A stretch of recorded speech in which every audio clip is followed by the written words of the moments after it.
thing that y'all need to make sure that you do is that you want to have, not add, have. It's a difference. There's a time to add value, and then there's a time to have value. There's a time to add value, and there's a time to have value. The time that you want to be a value add is when you are a part of a network, or you are connecting with people, or even when you get a new job, or you want to pitch for your services in getting a new job, right? Because there's levels to this. And I want to have this conversation with y'all before we get too many people in here, because once we start to get into the entertainment portion of it, then it gets a little bit muddied, right? But there's a time to have value, and then there's a time to add value. When you are trying to showcase yourself, right? And it could be in anything. It could be in networking. It could be a business. It can be in relationships. How do you pitch somebody to let them know? And it could be over a period of time.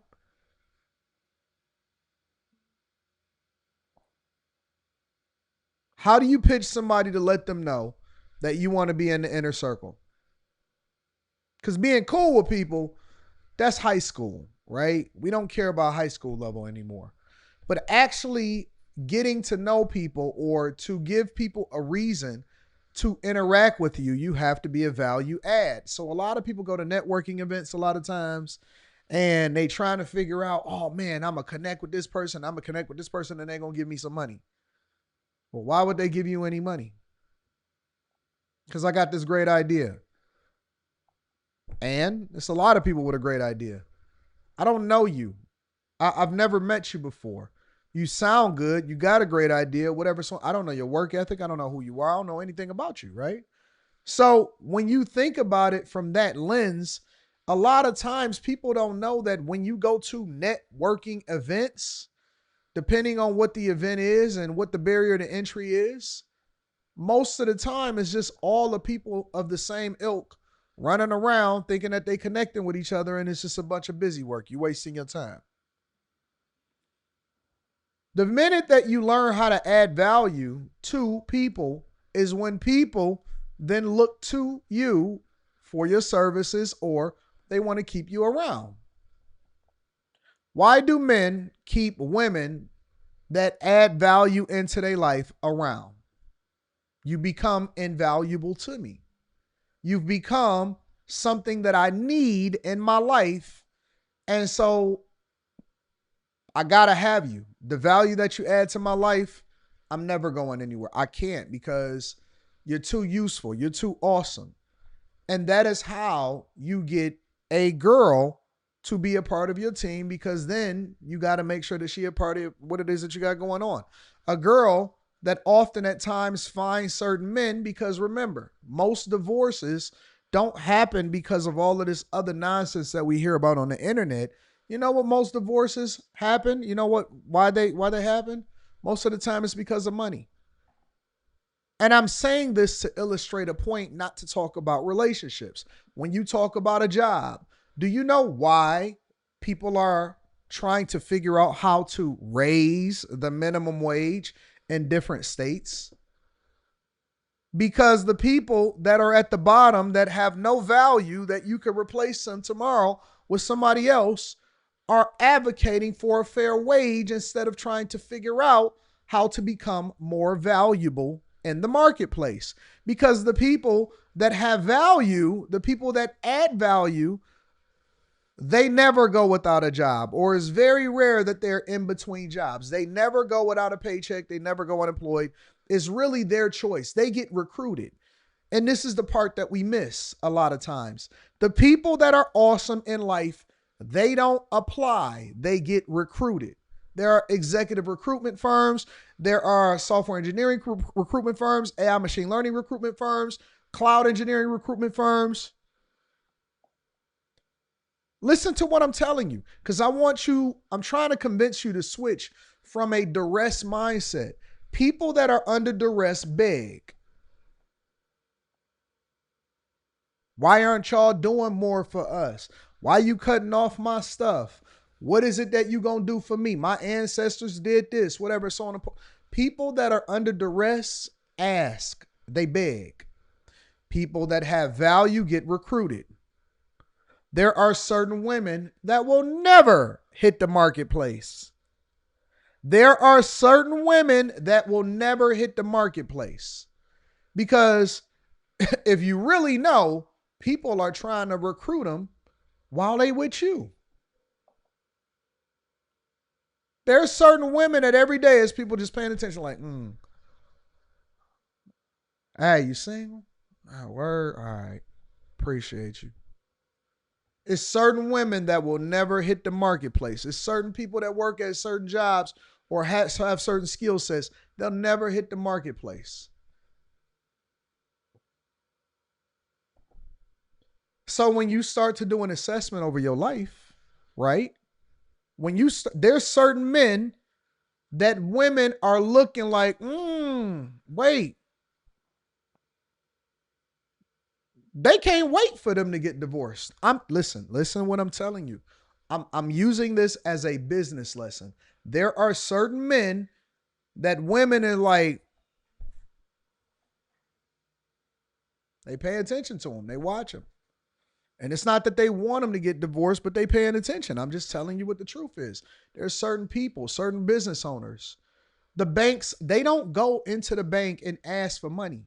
The banks call them and say, hey, listen, can we set a meeting on your calendar? Because we want to figure out if we can add some value or if we can extend you some money or if we can loan you something. Do you know that there are people that the banks call and they like, hey, listen, we know that you got a lot of money moving in and out, or we know you got a lot of things going on.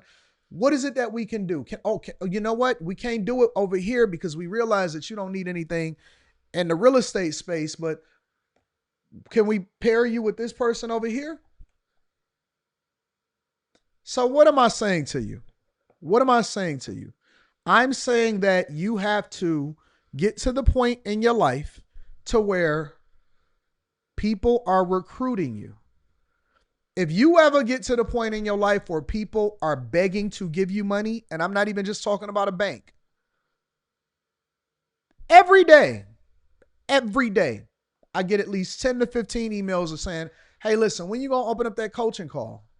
Or I'll meet somebody in person and say, hey, listen, whatever it is that I got to pay, just let me know. And when you get to the point in your life where you say, you know what, but hold off, you're going to have to hold off on that for a second.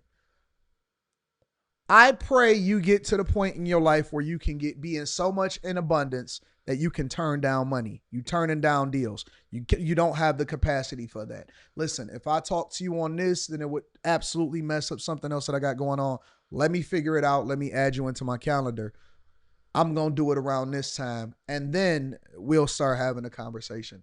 I pray you get to the point to where you're not so desperate to where everything you do is to ask, I want to be the first in line instead of getting the invitation. I pray that your skill set and whatever you do professionally yields so much abundance and value that people are begging and they are recruiting you. And so it's yours to turn down, not whether or not you want to pitch yourself. Because first, it's a mindset shift. Once you have the mindset shift, it moves into actual real life scenarios and actions and steps that you're taking. And then you get to a point to where the value that you have is so much that people are literally begging to give you money.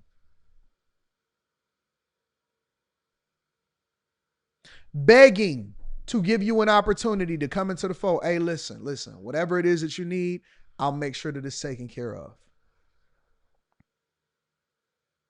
And sometimes we can't imagine it because we so busy in the mire.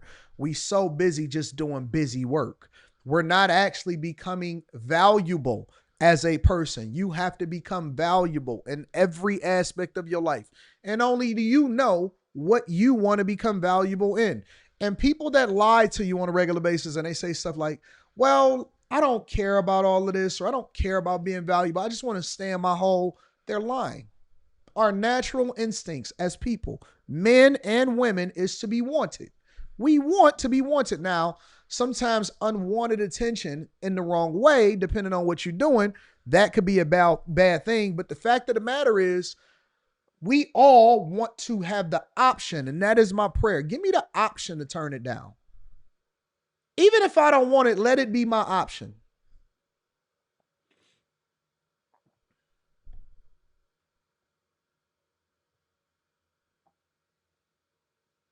People have to choose you. When you get to the point to where you're being chosen, that's how you know that you are value. You're of value. And so I pray that for y'all. I pray for people to beg to give you money. I pray for your success to meet up with your character. I pray that you get to a space to where you're not worried about whether or not somebody is going to leave you. You're more concerned about what y'all next opportunity is together. I pray that you change a mindset from a beggar's, pauper's perspective to an abundance and how can I afford it perspective. I pray that you change your perspective to not what you need to prevent your child from, but what you're preparing them for. I pray that you look at everything in your life and you get to a point to where it's, you know what, I'm not sure if I have the capacity to go there, but I'll let you know. I want you to be great. I want you to be successful, but you have to get rid of this plantation mentality that you think is serving you when it's not. You're trauma bonding with other people that do not have any value to add inside of your life. You're trauma bonding with people that do not add any additional value in your life. When you get with a bunch of angry people, you become an angry person. When you get with a bunch of abundance-minded people, you start to get abundance. When you get with people that are shaped in positivity and the only thing that they focusing on is what it is that they can conquer next, even if they have some missteps, then you become a part of that crew. Michael H says the new Joel Osteen. Interesting.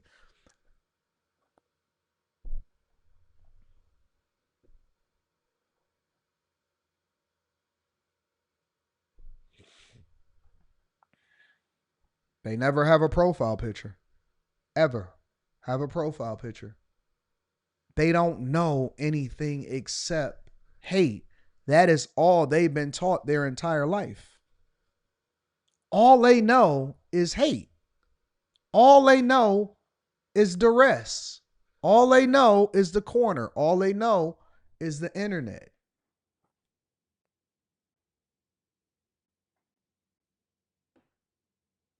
Think about it. They subscribe to say that. That's all they know. I guarantee, listen to somebody for a second, watch them type, see what the normalcy of what it is that they're saying. You'll always be able to evaluate the type of person. And then that same person is going to be in your DMs.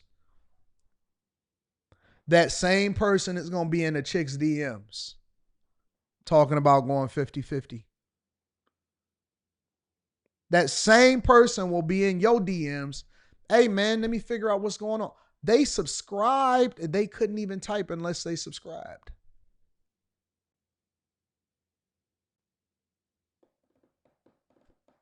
It's a duress mindset. It's a duress mindset. But we don't censor people here. We let them rock out. Anytime somebody talks or speaks. Now, here's the flip side. Now, watch this. If I was talking about DMP and who shot who and what's happening in the hood and all of this other stuff, they will be all in. Man, this is a good live stream. But you start speaking positivity and abundance into people, and it's always going to bring out the duress mindset every single time.